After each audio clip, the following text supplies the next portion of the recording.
apresentar logo como foi a demonstração do Coringão, que é a simplificação do balanço, né? Eu acho que a gente vai entender um pouco a partir da simplificação do balanço, que é a demonstração do contábil. Ontem rolou, e ontem estava todo mundo desesperado, por quê?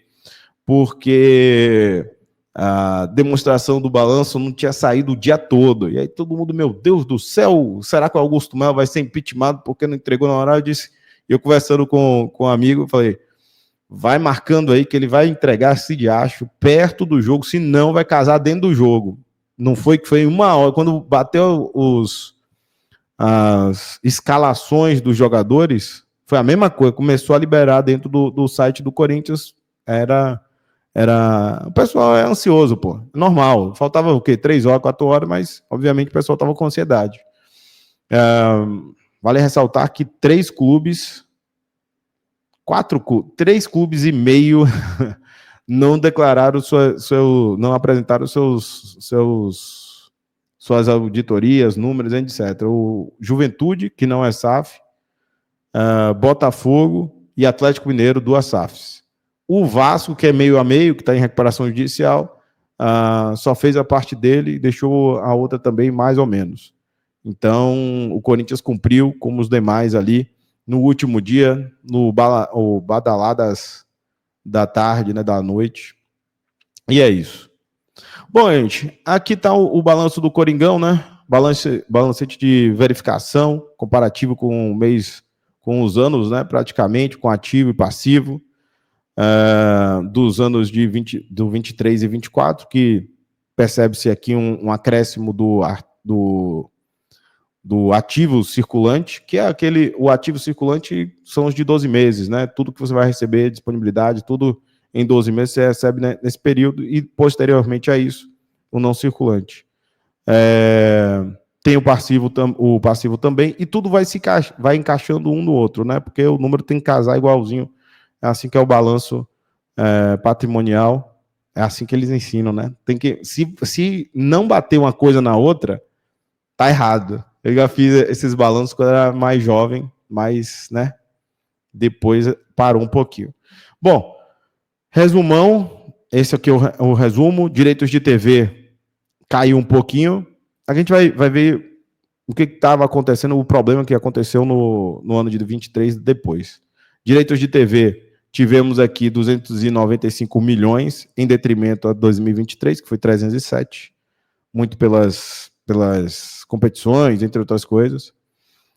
Patrocínio e publicidade, a gente dobrou, mais que dobrou, né? Que é o caso do Augusto Melo conseguir valorizar a camisa, chegou a 253, à época, 117, ele fala a questão do patrocínio por conta da fornecedora de material esportivo, porque você tem um número fixo ali no fornecimento, e o resto você que vai catar o patrocínio, então tira ali uns 30 milhões ali, que era mais ou menos o que ele sempre falou, era 70 e poucos milhões que tinha no patrocínio da camisa, e aí ele conseguiu colocar aí mais que dobrar, né? Então é isso que ele fala, mais ou menos nessa toada aqui, certo? A arrecadação de jogos, muito parecido, porque Augusto Melo, de forma popular e popularesca, né? Se você for lembrar, deixa eu até acrescentar um pouquinho mais de zoom nesse negócio. Você vai lembrar que ele meio que segurou, né? Aumentar um pouquinho mais, eu botar um pouquinho mais aqui, para mim estava bom, mas para vocês está ruim mesmo. Então, para ficar aqui mais claro, bem popular, ele segurou os ingressos, que para mim é algo que, de certa forma, a gente discutiu, polêmico, complexo, né?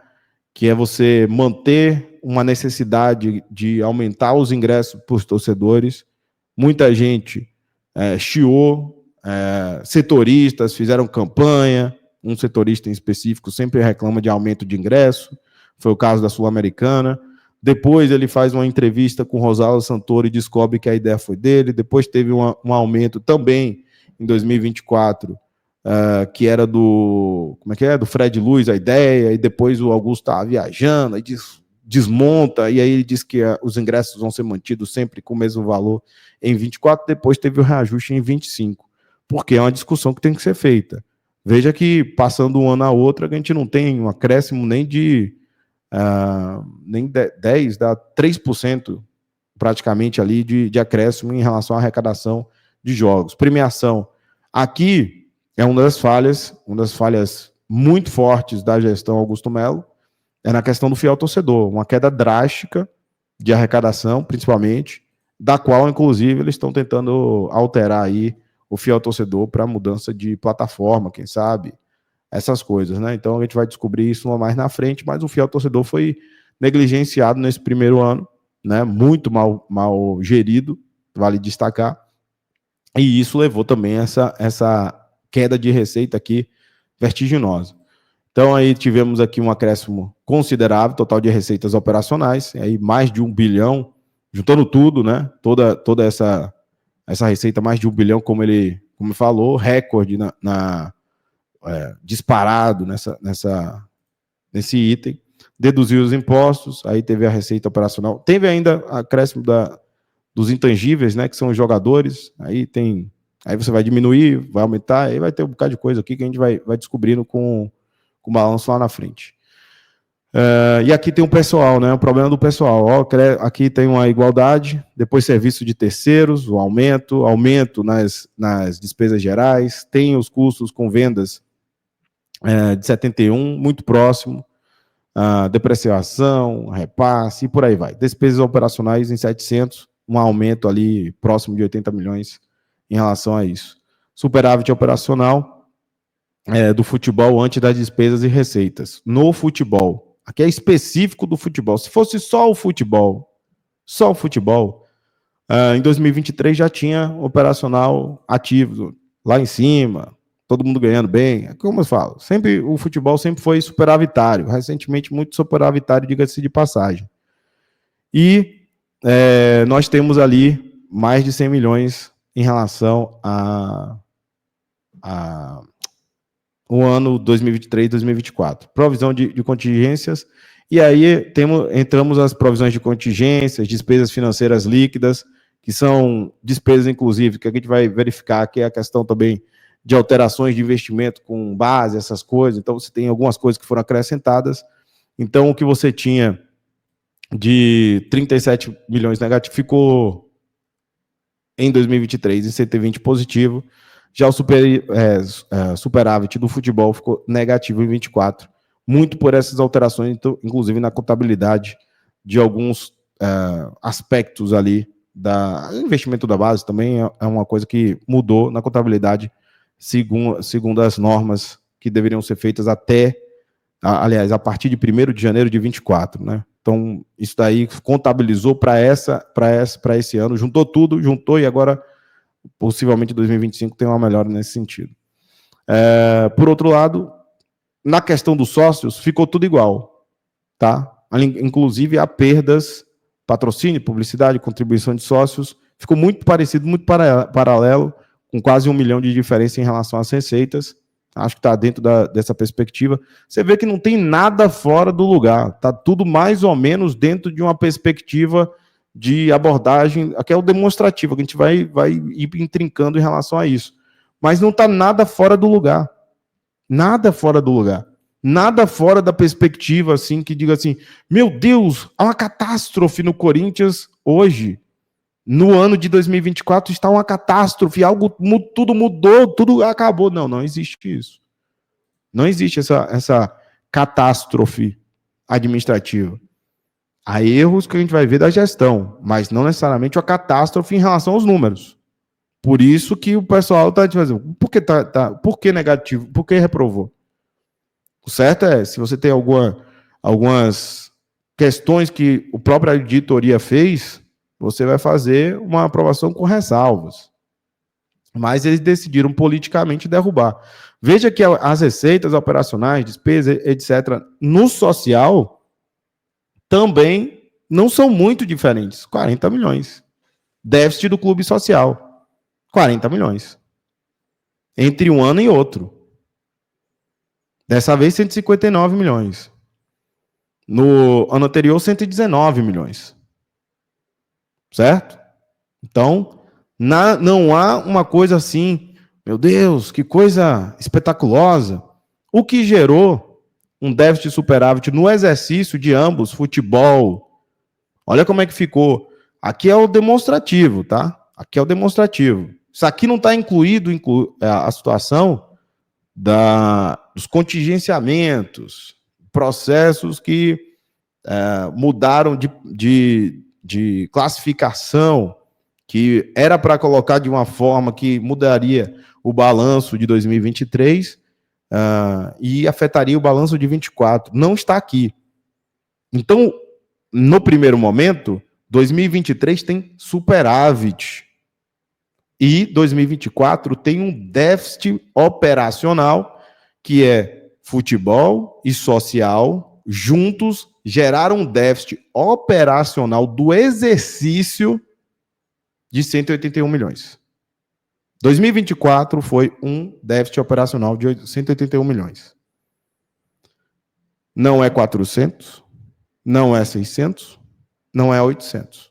Calma que isso não é dívida.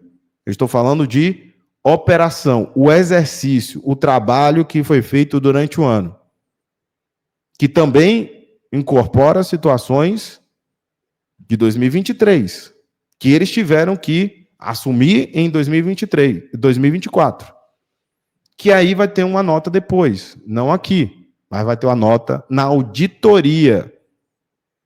Na auditoria tem tudo que o Corinthians deveria colocar aí e ser aprovado. Então aqui, como eu disse, futebol, clube social, receita bruta do futebol, 1 bilhão 115 milhões. Essa é a receita bruta. Bruta. Eu vou lembrar para vocês que até 2023, vocês não sabiam, porque aí a gente vai discutir lá na frente, vocês não sabiam qual era a dívida bruta do Corinthians, nem a receita bruta, era tudo líquido, que é um método, não é ilegal, mas esconde algumas coisinhas. E não era incluído, inclusive, o estádio do Corinthians, que depois também está na auditoria, que foi muito bem feita, tá? Está muito bem explicadinha a auditoria do Corinthians, 100% explicadinha. E se vocês... Eu sei que é muito difícil colocar, mas vou te dizer, complexo, mas dá para dar uma conversada ali, tranquilo. Dia de TV, patrocínio, arrecadação de jogos, aí eles juntaram tudo, fizeram toda a verificação, ao final, está aqui, déficit acumulado de 181 milhões. É a situação do Corinthians, nesse primeiro operacional, ou seja, o que foi operacionalizado no primeiro ano da gestão Augusto Melo foi esse valor.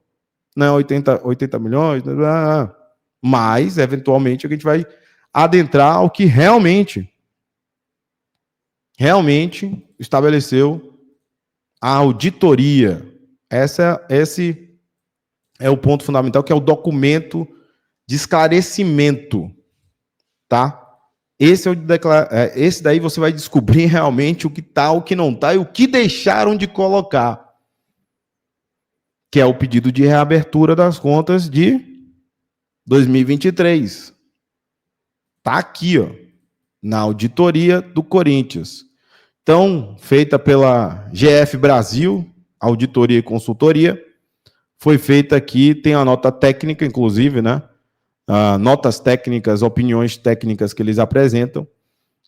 O clube reconheceu, aqui, ó, já começa na terceira página da auditoria. O clube reconheceu no resultado exercício findo de 31 de dezembro de 24, o montante de 106 milhões, referentes aos autos de infração de multas de ISS. Vale destacar que são processos de 2022 e 2023, que ali estão os 5 anos, de 14 a 19, e depois de 20 para cima, 20 a 23. Então está ali o reconhecimento, até para resolver logo. Então, são uma cacetada aí de valores nesse aspecto. Crescidos de encargos relacionados ao programa de modernização da gestão, e responsabilidade civil do futebol, 106 milhões. Adicionalmente, foi registrado um valor de 85 milhões a título de provisões para contingência de natureza civil, trabalhista, fiscal e tributária, sendo 56 milhões correspondentes a fatos geradores ocorridos no exercício de 23. Eu vou explicar para vocês por que isso é muito importante. Por que isso daqui é muito importante? Em 23, 55 milhões em processos não foram registrados. Em 23. No balanço de 23, eles esqueci de colocar 55 milhões de provisionamento. Eita danado. Contingenciamento. Ai, Deus, quase não sai. Contingências. Pronto, facilita. Então, o que acontece? 55 milhões. 55 milhões de um processo, por exemplo, tem um processo em curso em 23. Não botei lá, não. Esquece. Você tem ali a possibilidade de 3 classificações. Remota, possível e provável. Na contabilidade, você só coloca quando é provável. Você muda a classificação. Então, quando você tem um tipo de ação que você considera que ela é muito difícil, por exemplo, o cara entrou com a ação contra o Corinthians porque não gosta da cor do escudo. Remoto, né? Absurdo. Quando está ali meio a meio, você tem uma ação ali que você entra meio a meio, uma ação de tributo, é uma discussão recente, o Estado está te fiscalizando, você não tem jurisprudência sobre o tema, então você está na dúvida se você realmente vai, dentro da legislação, você vai ganhar ou vai perder, então fica 50, então você não coloca ainda. Quando começa a ter algumas ações muito frequentes sobre o tema e todo mundo está ganhando, você já coloca como remota. Se está todo mundo perdendo, você já coloca como provável. E aí vai para o seu balanço. E é isso que não estava no balanço do Corinthians. Não estava atualizações, não estavam... E isso impacta diretamente no exercício 23 e no exercício 24. E passou pelo Core. É isso que ele fala nas primeiras folhas. Nas primeiras folhas o cara fala isso. Que essa daqui eu vou mostrar. Isso daqui tá nessa daqui, cara, porque eu achei tão absurda. Quando a gente olha, eu vou voltar para as folhas iniciais, tá? Vou ver se eu acho pela corzinha da... Difícil achar pela corzinha da... Deixa eu ver se eu acho se é essa daqui. Peraí. Não, isso aqui é uma outra folha. Deixa eu ver se eu consigo achar, porque tem muita... Aqui, meus meninos. Ele fala disso aqui, ó, contingenciamento desse tipo de processo. E aí você tem, no final das contas, aqui, ó, esses natureza, ele fala da civil, da FIFA, da trabalhista, da tributária, e aí você coloca os processos em que, eventualmente, são esses daqui, ó, processos antigos não registrados em 23. Na FIFA, 17 milhões, e eu acho que eu tenho até ideia de quem seja, pelo valor em caixa com um jogador que o Corinthians vendeu. Inclusive, foi o quê? Foi um pedido de um treinador estrangeiro, mas eu vou ficar quieto porque eu não tenho certeza disso. Você tem uma dívida tributária, que você não colocou, não fez o registro. Você tem processos existentes com atualização, eles não atualizaram, isso daria mais uns 4 milhões. Lembre-se que a gente teve um superávit em 23 de 1 milhão. Tudo isso impacta no registro de 23. Se você atualizou monetariamente 4 milhões, 1 milhão já te deixou em déficit. Se ele atualizasse o processo, já te deixava em déficit. Não pode colocar, porque senão, né? Prejuízo, né? Se botar um balanço em déficit, meu Deus, que crime. Mudanças de status, olha as mudanças, viraram 21 milhões. Então, é disso que ele está comentando na página 3 da auditoria. Né? Então, essa é a auditoria.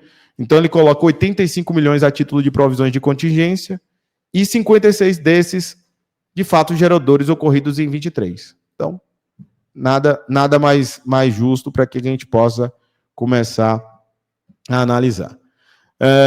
Eu vou pular aqui umas situações, porque eu acho que isso aqui, ele vai falar eu acho que é essa daqui, acho que é a parte importante. O Corinthians, como administração, né, você tem que fazer também algumas ponderações de transparência.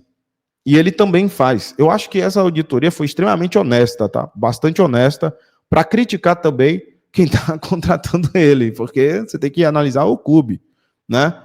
Então ele fala aqui, a ausência de divulgação das demonstrações financeiras consolidadas. Do que ele está falando? O que está a ausência de divulgação? Está a ausência a Neoquímica Arena, né? O Corinthians o clube detém parte, que ele é cotista, né?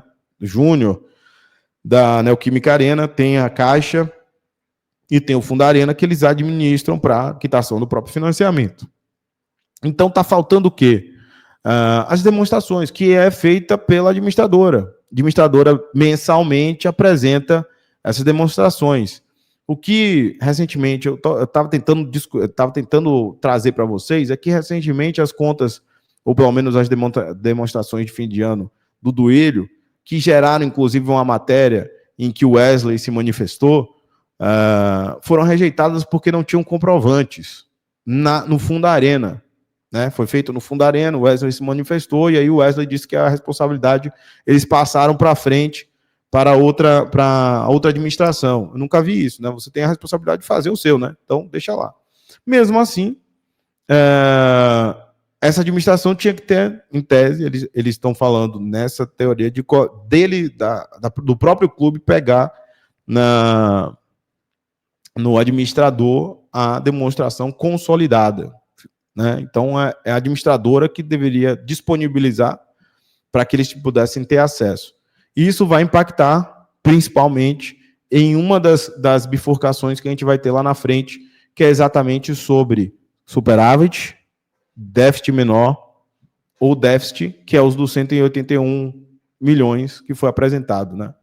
Então, chamamos a atenção à nota técnica às demonstrações financeiras que indicam que o clube incorreu em déficit de 181 milhões durante o exercício de 31 de 2024, e nessa data o passivo circulante do clube excedeu o total de ativo circulante, né, em 516 milhões. O patrimônio líquido está negativo em 425 milhões.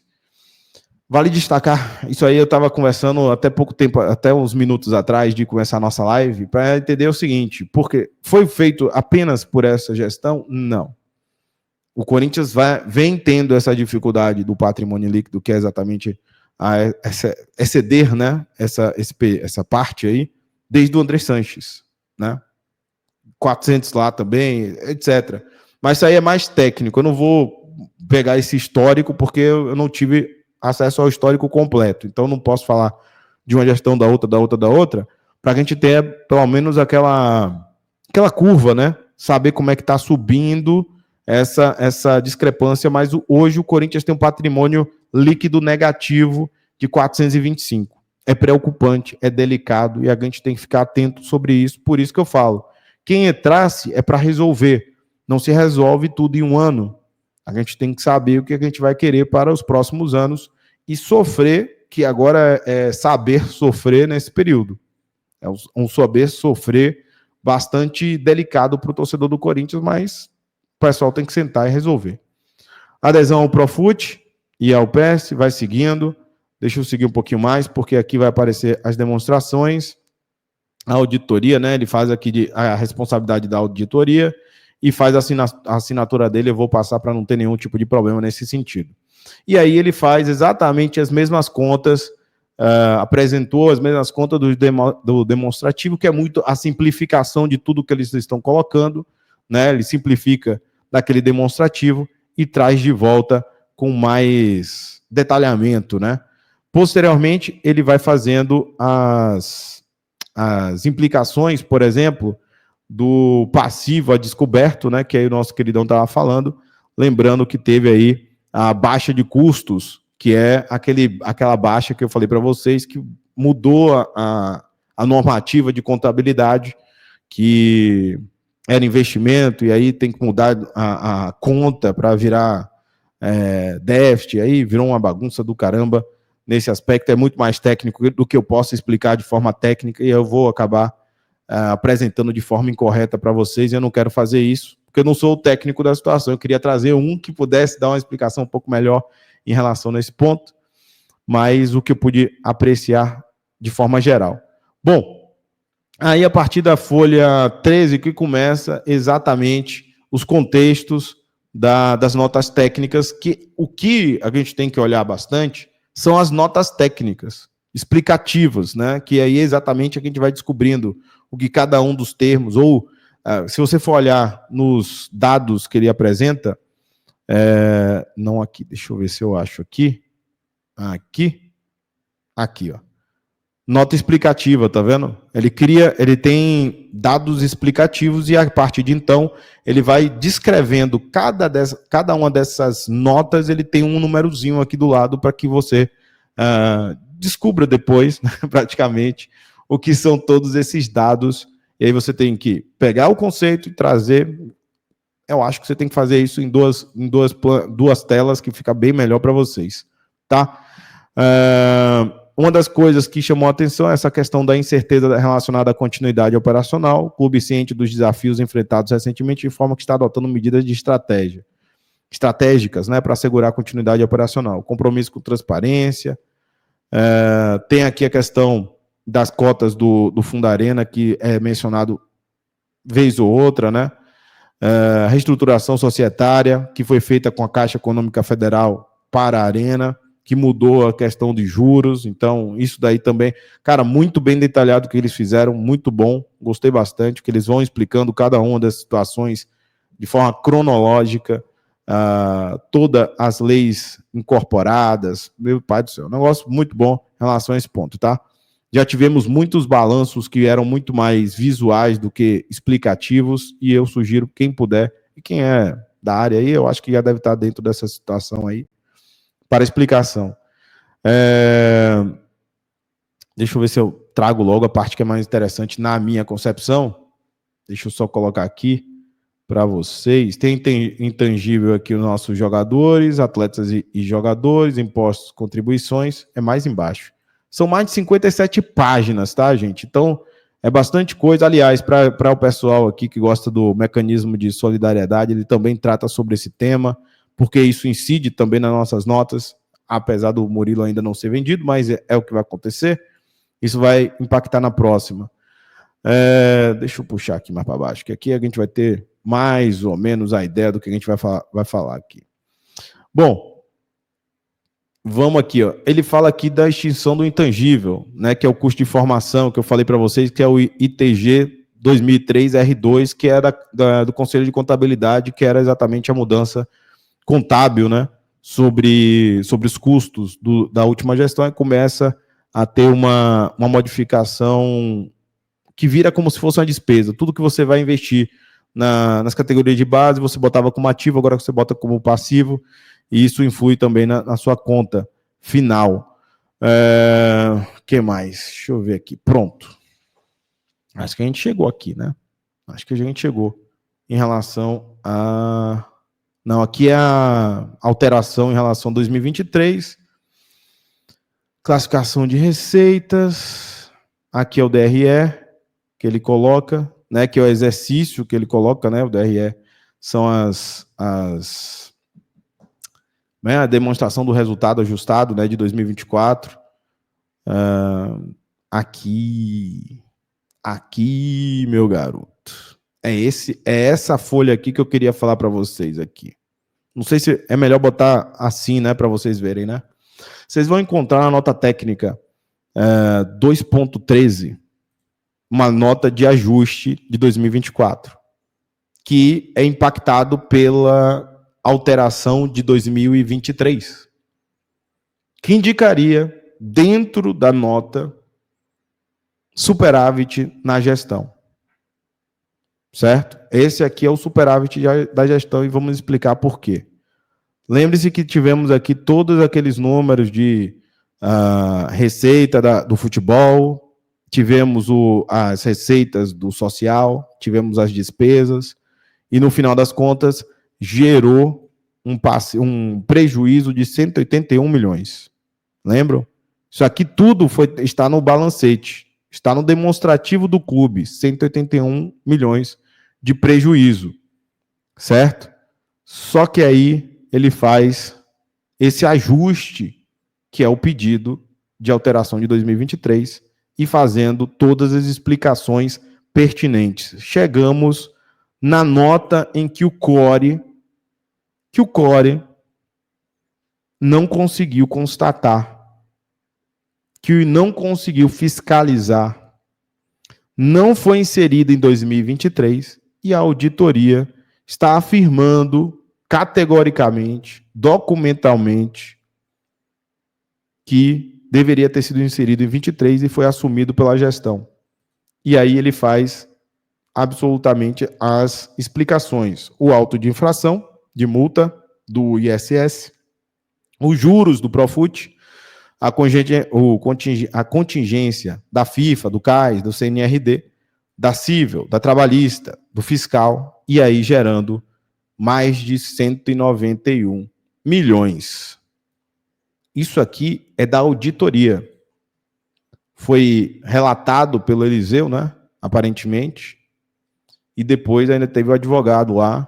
E aí tem a confirmação. Tem a documentação sobre isso. Aí eles têm que comprovar essa questão, não sou eu. Então, a partir daí, o Corinthians teria em 2024, operacionalmente falando, porque quando você atinge 2023, você vai impactar em 2024. Então, ele teria um superávit de 9 milhões, que é o superávit que foi alegado pela gestão e pelo Pedro Silveira. Operacionalmente falando, colocando estes contingenciamentos na conta de 23, ele tem superávit de gestão do ano de 2024 positivo. Ainda tem uma bifurcação que a gente vai tratar, mas vamos lá para o número, porque eles entendem isso, porque está tudo na nota técnica 2.13, e aí a gente vai agora. Reconciliação de efeitos não recorrentes no resultado de 24. A administração está ajustando o resultado do exercício de 24 com efeitos decorrentes de despesas e provisões relacionadas a passivos de exercícios anteriores, os quais impactam negativamente a análise da performance operacional corrente. Essa segregação visa demonstrar de forma mais precisa o desempenho da atual gestão, totalizando um ajuste de 191 milhões, conforme detalhado a seguir. ISS, multa, juros sobre parcelamentos de execuções fiscais municipais de 22 e 23, reconhecimento em junho de 24 de obrigações tributárias municipais retroativas aos exercícios de 22 e 23. Ficou 76 milhões. É porque, na verdade, os autos de infração você faz de 5 em 5 anos. Geralmente é isso que acontece, administrativamente é eles que ficam juntando. Por isso que eu falei de 14 e 19 e posteriormente, porque é mais barato para eles do que fazer todos os anos, eles fazem um negócio só. E aí uma defesa só, e eles resolvem, para não haver prescrição, posteriormente ele entra com a ação, que distorce negativamente o resultado operacional do exercício. Correção de atualização monetária do Profut. Ajuste na memória de cálculo para a correta atualização dos juros do parcelamento do Profut. Anteriormente, a atualização foi realizada com base no valor principal, quando o correto seria utilizar o saldo atualizado. Esse ajuste gerou um impacto de 30 milhões, ou seja, eles nem fizeram a correção correta em relação ao parcelamento do Profut. Com reflexo nas contas tributos parcelados. Então, ele está fazendo as divisões. Primeiro, ele coloca o ISS, depois ele coloca numa pasta, que é ou na conta, né, que é tributos parcelados, contingência de processos com classificação de perda provável, não reconhecido em exercícios anteriores. Reconhecimento em 24 de contingências com classificação de perda provável. 56 milhões, que foi o que eu mostrei para vocês em determinado momento, né? E agora tem um reconhecimento de atualização de contingências de existência de exercícios anteriores. Já existentes, 4 milhões, então aquela atualização monetária, 4 milhões. Novos processos relativos a dívidas antigas, perda provável, 2 milhões e 800. Reclassificação de contingência existente de perda possível para perda provável, 21 milhões. Tudo isso de dívidas passadas. Tudo isso de processos passados que não foram reavaliados no final da gestão, o que impactou na atual gestão. Abaixo o quadro explicativo com as descrições das contingências geradas esse ano, excluídos os itens 1 e 3. Aí ele fez exatamente o quadrinho que a gente estava falando sobre isso, que são os 85 milhões. Gestão de risco financeiro, passando... E aí eu sempre falo para vocês, questão do câmbio, questão de risco de taxa de juros, e é um risco do mercado que é real, que são os 14% em cima dos juros, que ninguém... não existia isso, existe isso sempre, né? Por isso que a gente tem que derrubar a dívida com o fundo imobiliário o mais rápido possível.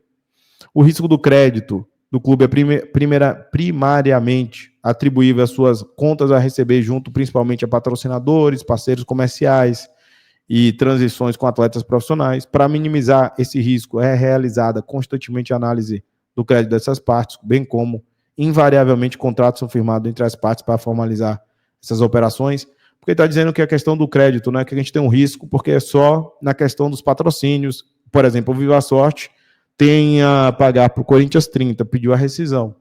Então é um risco do crédito, você perde essa estabilidade do que você tem como receita, né? Então, de certa forma, você tem que tomar esse cuidado, né? Risco da liquidez, da indústria e por aí vai. Que mais? Insumos, negócios dos clubes são divididos em 3 categorias: manter ativos financeiros para coletar somente fluxos de caixas contratuais, manter ativos financeiros tanto para recebimento de fluxos quanto para venda, demais modelos e por aí vai. Deixa eu só pegar mais uma parte aqui, que aqui essa parte eu vou pular, que é uma parte do caixa já passou, contas a receber. Contas a receber, direitos de transmissão, né, que é o circulante, ainda 2 meses, depois tem mais, patrocínios, licenciamentos e por aí vai, né? Então, há um certo ganho suficiente aqui nesse período, né? O dobro no não circulante, 200 milhões, 150 milhões a mais no circulante, né?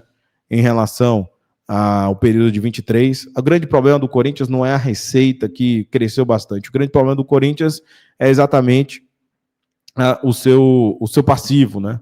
O grande problema do Corinthians é o passivo. O passivo também cresceu. E por que cresceu? A gente tem que descobrir isso, certo? Então, deixa eu puxar aqui um pouquinho. Aqui são os créditos a receber de jogadores, que todo mundo já sabia, 164 milhões, que é o caso do Pedro Henrique Pedrinho, já está concluído esse do Lisboa.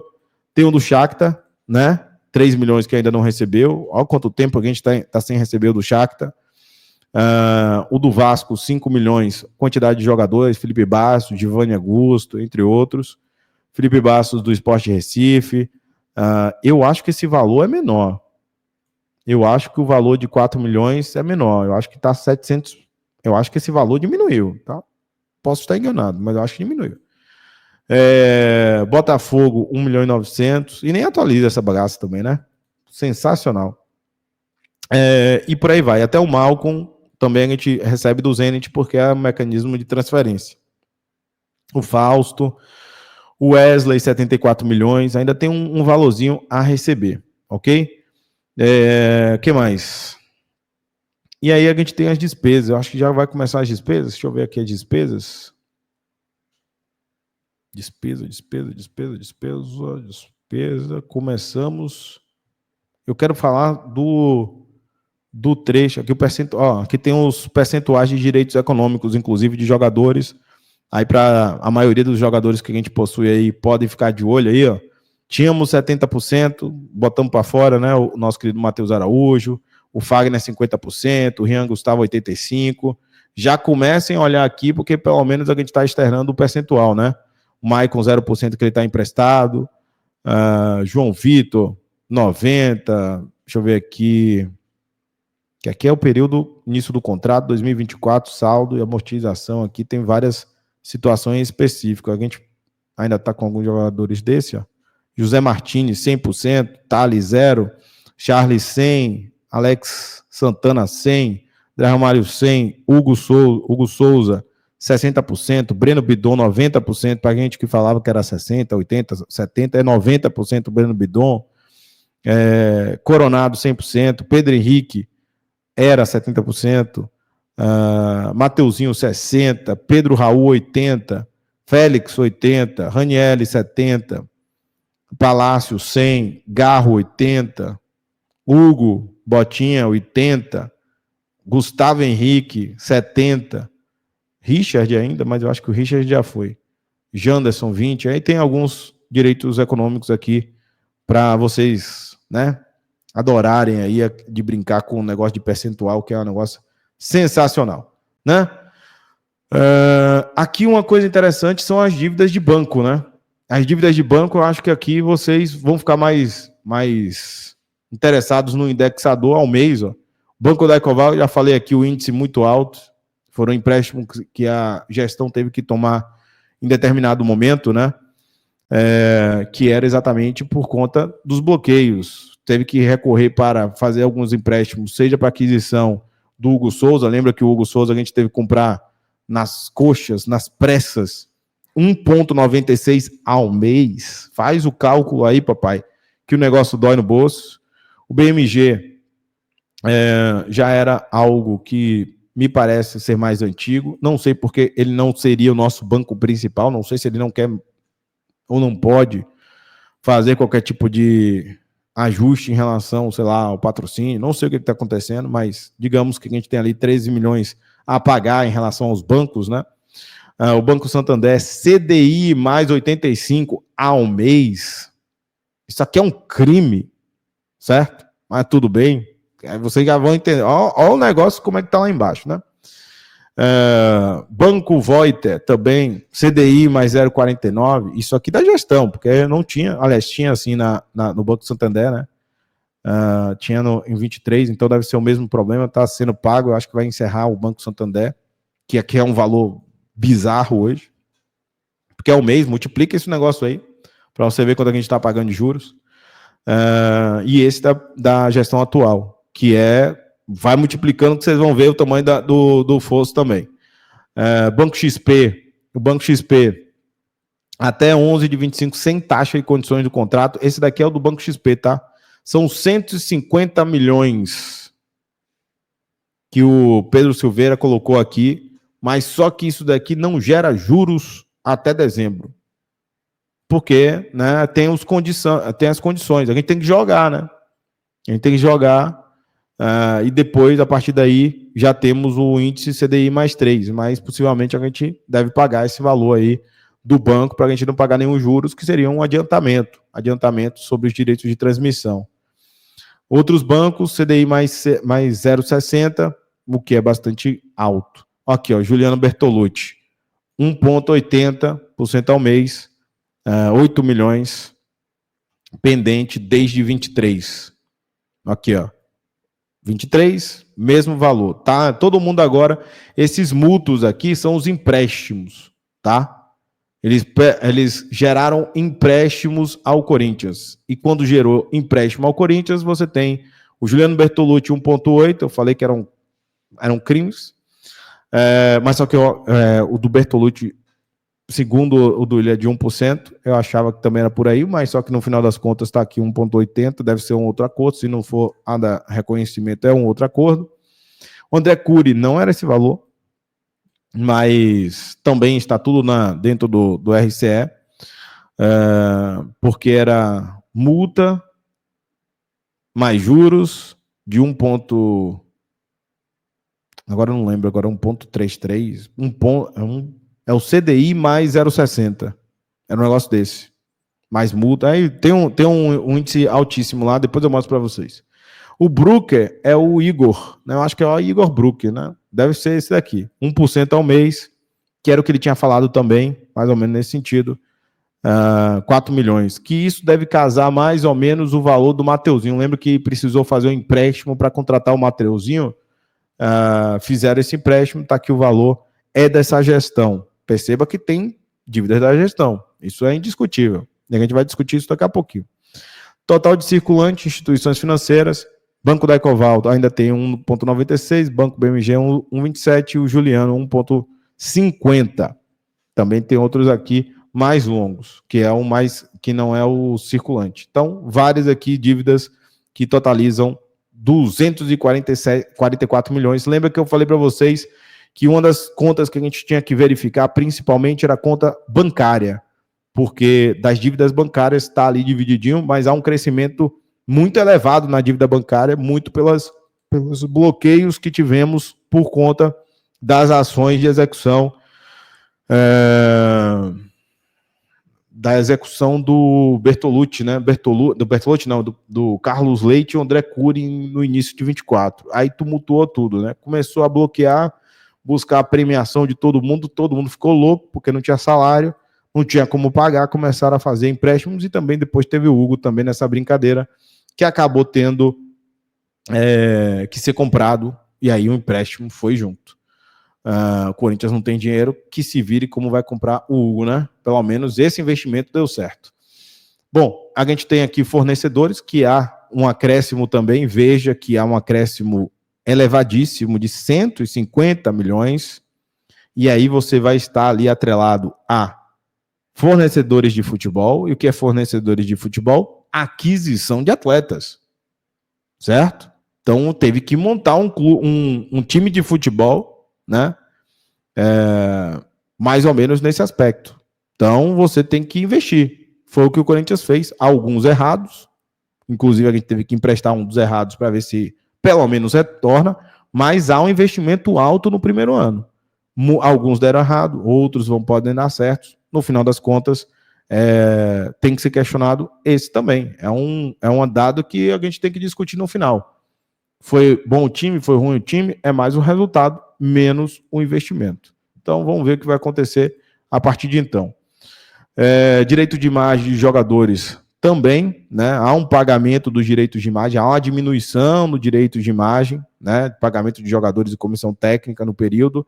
Lembrando que o Augusto Melo também no começo do ano recebeu um valor e aportou para diminuir aquela dívida dos jogadores do elenco do Corinthians, né?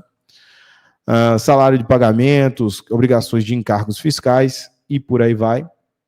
Os parcelamentos aqui, ó, Profut também, 2024, tem os parcelamentos que foram todos feitos, não circulantes, o que aumentou, o que diminuiu. Há um acréscimo aqui de parcelamento da prefeitura, que são aquelas confissões, há um aumento, né, significativo nesse parcelamento, reconhecimento das dívidas com a prefeitura. Tem as notas técnicas também aqui, ó, todos no nível 14 aqui, de alguns reconhecimentos, prefeitura, parcelamento que não existia. Quitação, nesse caso do parcelamento da prefeitura da PAT aqui, ó, tem nesse período, já não tem mais em 2024, e por aí vai, né? Então, vamos ver como é que vai ficar, mas há um acréscimo aqui significativo no programa de modernização do Profut aqui, né, que ele fala, que é a parte fiscal. Transação tributária.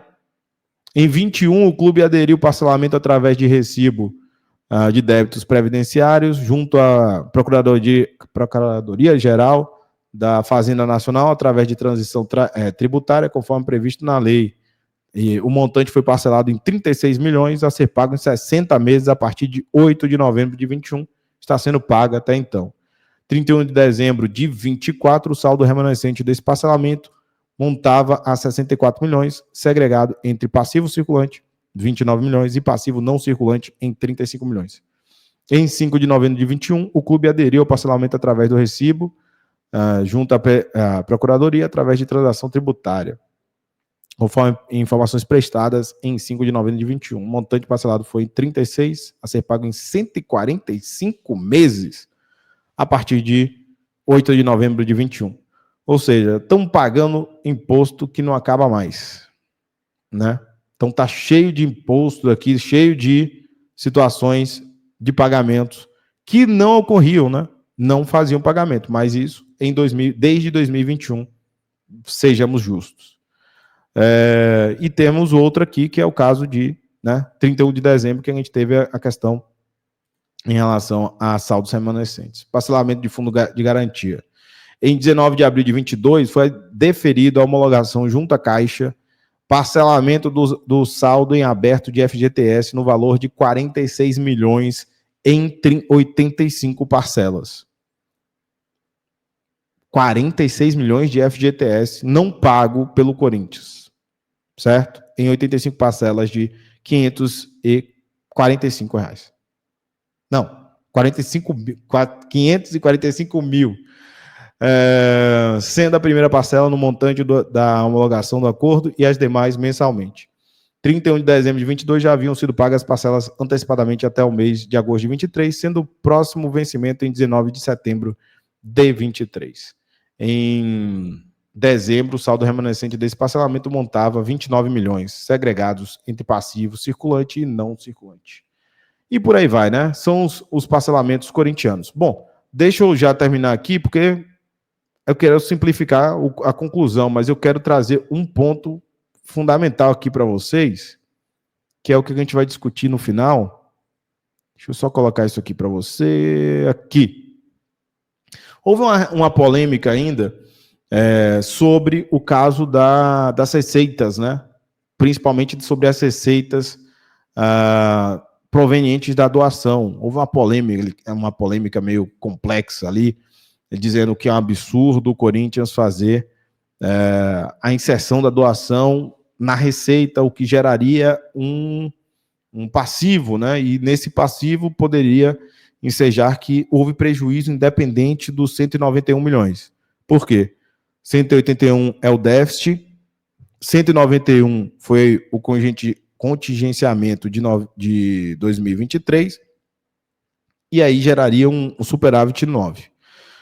As doações são da torcida, mas foi inserida as doações na receita do clube, o que geraria em torno ali de 34 milhões, aproximadamente, né, sobre o valor total, né, da vaquinha, e aí impacta também na receita geral do Corinthians. Muita gente achou um absurdo ter colocado isso. E aí ele faz a nota técnica aqui. Mas, o que acontece? O acordo é feito, ainda que seja a doação da Gaviões, passa pelo Corinthians, é do Corinthians, porque é um bem do Corinthians, tem que ser justificado conforme a nota técnica. Deixa eu ver se eu acho a nota técnica aqui sobre isso, que eu tava até em live aqui, que eu não... De tarde eu tive que entrar em live e acabei não adentrando muito isso. Mas eu fiz aqui até um apanhado sobre... Eu acho que tem aqui. Meu querido Lucas, eu vou começar a te citar agora, porque você que me deu a gente começou a debater sobre, e aí eu vou falar sobre a parte final, que é o que realmente importa para a gente, que é a dívida, né, do Corinthians, o que cresceu, o que não cresceu, e por aí vai. Mas no final, deixa eu ver aqui. Aqui, achei. Aí eu vou passar aqui para vocês aqui. Esse aqui é um perfil do X, tá? Lucas Sena V8, Sena com 2N, tá? Ele é o cara que estava dando uma olhada ali no balancete, a gente estava discutindo bastante. Trabalho numérico que ele fez e merece o reconhecimento e os créditos necessários.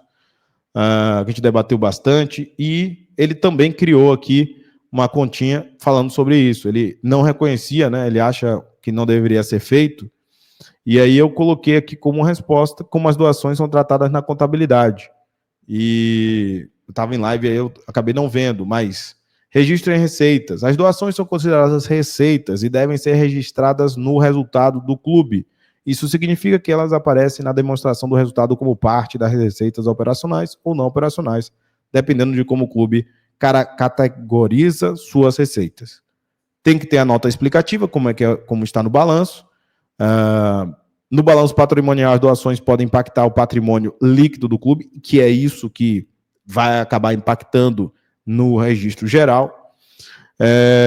E tem a questão das normativas de contabilidade, né, que é o CPC 7 e o CPC 30 das receitas. Mas ele coloca aqui uma ressalva que acabou tendo aqui uma treta justificada pelo seguinte: a própria deixa eu ver se eu tenho aqui, se ele tem a ressalva de aqui. Não sei se está a ressalva. Foi a contabilidade. Ele colocou aqui, não sei se está aqui. Mas a contabilidade colocou essa ressalva, né? Ele colocou que uma das grandes situações sobre a questão da dívida em si era que, da Arena, ou a doação da Arena, é que os demonstrativos do Fundarena deveriam constar também, deveriam ser apresentados, os consolidados do Fundarena, e que estavam ausentes ali. Mesmo assim, eles colocaram a demonstração da gestão, do jeito que está no site, com 181 milhões. Na auditoria, eles colocaram 191 milhões das contingências comprovadas, o que daria um superávit de 9. E eu estou colocando aqui uma terceira via, que é utilizar ou não utilizar as doações, que dariam um déficit de pouco menos ali, de 20 e poucos milhões, 25 milhões, seria? 34 menos 9, né? Então, 25 milhões de déficit. Prejuízo no exercício.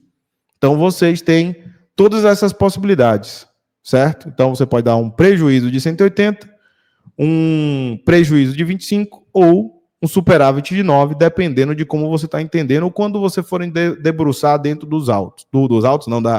Do balanço corintiano. A auditoria está toda aí. Tem a demonstração feita e tem a auditoria explicando por cada um dos detalhes e cada um que você vai tomar partido ou não tomar partido, vai mais por aí. Vou aproveitar ele para fazer a simplificação. Então, quando a gente estava falando aqui, reconciliação, 191 milhões, é destrinchado pelo ISS, correção, atualização, contingências, tudo que eu já expliquei aqui, certo? Só para dar uma ênfase no que ele já estava colocando, principalmente. E aí a gente vai para a conclusão. E o que é a conclusão? Ele fez um cálculo muito mais complexo, mas eu, utilizando aqui, porque o debate era muito mais à frente nesse aspecto, né? Ele fez um cálculo do que é o aumento da dívida do Corinthians, tecnicamente falando, né? O aumento técnico da dívida do Corinthians é 494 milhões. Só que aí tem os poréns, né? Você tem, por que aumentou a dívida do Corinthians? O empréstimo da LFU, que é considerado empréstimo de forma contábil, mas só que você tem que tem a característica de adiantamento, então você já vai tirando ali 150, né, 147, por ali, né? E você vai tirar também os 191 milhões. Confere? Então, você vai tirar os 191 milhões dos contingenciamentos, entre outras coisas, que estão dentro do aumento da dívida. Os motivos pelos quais estão divididos em várias tributos parcelados, entre outras coisas. Então, no frigir dos ovos, sim, há um aumento de responsabilidade do Augusto Melo. Da dívida há um aumento de responsabilidade, em teoria, de 150 e poucos milhões, 153 milhões. Meu cálculo de pão ali deu 153 milhões, que é mais ou menos o que foi investido na dívida do Corinthians em relação aos seus jogadores. Foi até mais, foi 200 milhões que foi investido nos jogadores, mas, na minha concepção, dentro do exercício, tendo essa divisão de 180 a 180 negativo a um superávit de 9, tendo em vista que a dívida tem algumas peculiaridades por dívidas passadas e mais adiantamento como categoria de empréstimo, 150 milhões é muito menos do que os 80, 800, é muito menos do que os 600, é muito menos do que os 400, e aí está 494, é que está um bocado de coisa aí. Então, nessa perspectiva, a gente está fazendo exatamente o que é de responsabilidade do Augusto Melo, e ele tem responsabilidade, porque ele também errou bastante coisa. Ele fez bastante erros, né? Alguns pela gestão em si. Mas a gente tem que separar o que é narrativa e o que é uma parte técnica. Então, a gente chegou a um certo consenso em definir mais ou menos a responsabilidade, porque ele vai ter o seu DNA. Só que aqui a gente tem que entender o seguinte: é o primeiro ano de gestão. Ele pode reverter ao final da gestão a dívida que ele criou no primeiro ano, ou ele pode aumentar como os demais fizeram. Porque todos tiveram a participação na dívida do Corinthians. Ele pode aumentar isso. Agora, a narrativa criada em todos os aspectos pela mídia que a gente tem, simplesmente fez. A gente cresceu o endividamento, parece que só ele cresceu o endividamento com, sabe Deus de onde, tirando de onde. Não, cresceu o endividamento, cala a boca e aceita. É 800 milhões. Cala a boca e aceita 600. Cala a boca e aceita 400. O balanço está aí. É só você entrar no balanço, começar a discutir, saber o que está acontecendo, qual foi o parcelamento, o que foi a confissão, ver o que foi fornecedores, aumento da dívida de empréstimos, houve aumento, houve endividamento mais curto, houve um endividamento mais curto, só que a gente também está trabalhando, a gente fala o Corinthians, né? Trabalhando de parcelamentos a longo prazo, seja na parte tributária, seja na parte de jogadores, seja na parte civil, para o quê? Para desafogar esse time. Só que não vai ser só isso que vai ter que resolver. O Corinthians precisa, porque paga juros homéricos de 300 e poucos milhões. Grafietti estava vendo o site dele, né, o negócio dele, o Corinthians pagando 300 e poucos milhões. Com o estádio, obviamente, né, o estádio ali batendo, dá mais de 310, eu acho 320 milhões, só de juros. Então, assim, existe a responsabilidade? Existe. Só que tem que ser justa para todo mundo. E para o que foi dito e como é feita a exposição na mídia, nas redes sociais, parece que é o hecatombe, parece que o cara é o irresponsável. Não acho que é a responsabilidade do Rosado e muito menos do Pedro Silveira. Porque muita gente quer uma auréola de proteção apenas a um.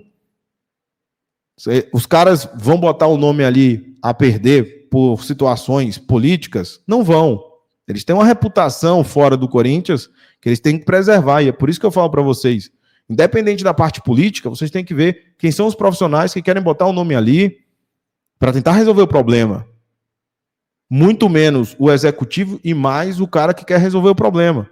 Obrigado por assistir esse vídeo até o final, então curta, se inscreva, ative a notificação, compartilhe esse conteúdo se você gostar e também aproveite e acesse o nosso canal para todos os conteúdos do Coringão. Assim como você pode participar das nossas lives às 21h30 todos os dias.